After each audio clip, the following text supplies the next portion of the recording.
Yun, so what's up guys? Sa video ito, Vivo Y02T RAM upgrade tutorial naman tayo.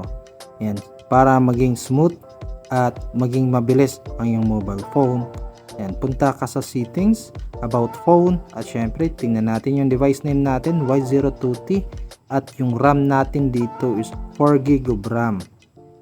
Ayun.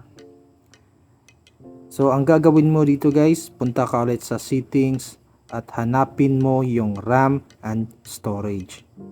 Ayan, scroll down lang. Yun, RAM and storage space. Yun, tap natin yung RAM. Ayan.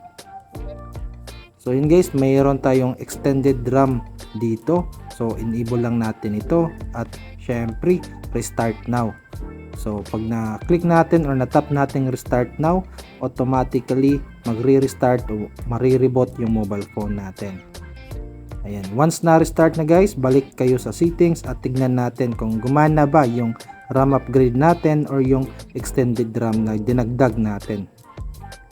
Ayan, so yun nga, meron na ang 4GB tapos plus 4GB pa. So nasa 8GB of RAM na ang yung device. So pwede ito sa lahat ng device. Comment down below kung anong unit ang gamit mo at gawan natin ng tutorial. Like this video and syempre subscribe na rin sa ating YouTube channel para lagi kang updated pa may bago tayong upload.